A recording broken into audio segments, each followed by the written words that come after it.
un CDD, ça fait tout. Alors ce qui se passe aujourd'hui, c'est une action symbolique du collectif La Retraite, une affaire de jeunes. C'est un collectif qui regroupe 16 organisations de jeunesse différentes et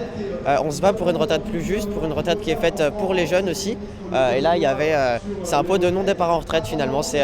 assez comique, c'est symbolique surtout parce qu'aujourd'hui les jeunes ils se demandent un peu s'ils auront une retraite, ils se demandent un peu s'ils vont réussir à partir à la retraite à taux plein. Et donc c'est l'intérêt de cette action, c'est de montrer qu'on est inquiet et qu'on a vraiment envie d'une retraite, qu'on a le droit au repos et qu'aujourd'hui on est en train de nous l'enlever et donc on se bat pour le garder. Il y a des mesures positives certes, je pense notamment aux mesures sur les apprentis, mais il y a une mesure qui les concerne particulièrement et qui les pénalise, c'est l'allongement de la durée de cotisation. On va leur demander de cotiser 43 ans, sachant que le premier emploi stable il est obtenu à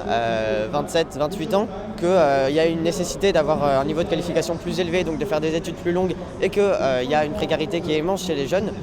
Donc on commence à travailler vers 26, 27, 28 ans environ et donc on va devoir travailler et cotiser 43 unités, donc on sera la génération qui n'aura pas de retraite à taux plein avant 67 ans et ça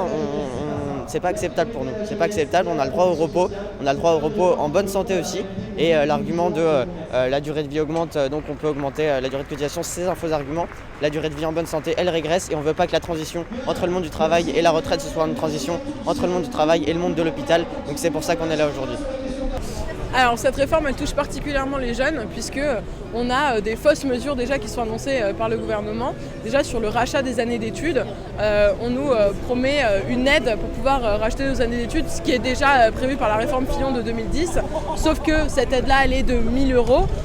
tout en sachant qu'une année d'études elle coûte entre 3 000 et 5 000 € à racheter. Et cette aide de 1 000 € elle est valable uniquement dans les 5 à 10 ans après l'obtention du diplôme. Donc aujourd'hui, quel jeune, par exemple, qui a fait un master, donc 5 ans d'études, peut se permettre de sortir, aller à 3 x 5, 15 000 € avec une aide de 4 000 € maximum. 5 ans après la fin de ses études, c'est absolument impossible. Aucun jeune n'a les moyens d'avoir épargné autant pour pouvoir se racheter ses études. Alors la mobilisation d'aujourd'hui elle est importante parce qu'en effet l'allongement de la durée de cotisation qui est le cœur de ce projet de réforme des retraites, c'est une mesure anti-jeunes, mais ce qu'il ne faut pas oublier aussi c'est que c'est une mesure anti-femmes,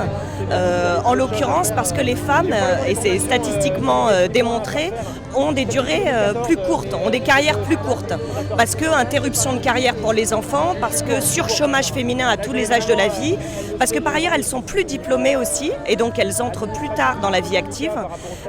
Toutes ces raisons font qu'avec le temps partiel aussi, temps partiel veut dire salaire partiel, carrière partielle et retraite partielle, fait que c'est la double, triple peine pour les femmes. Aujourd'hui, donc en Conseil des ministres, le gouvernement présente son projet de réforme de retraite.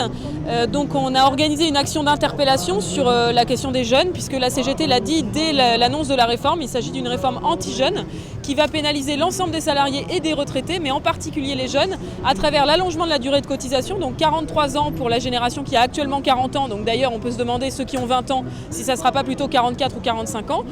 et puis de l'autre côté, aucune mesure pour prendre en compte les évolutions de la jeunesse, en particulier l'allongement de la durée des études, donc la CGT revendique la prise en compte des années d'études dans le calcul de la retraite. On a eu une réunion hier de la commission exécutive confédérale, lors de laquelle on a décidé d'appeler l'ensemble des salariés des organisations syndicales à travailler pour construire dans l'unité une nouvelle journée nationale interprofessionnelle de mobilisation sur la question des retraites, sur la question de l'emploi, sur la question des salaires, pour faire entendre nos revendications à ce gouvernement et permettre que les salariés se fassent entendre.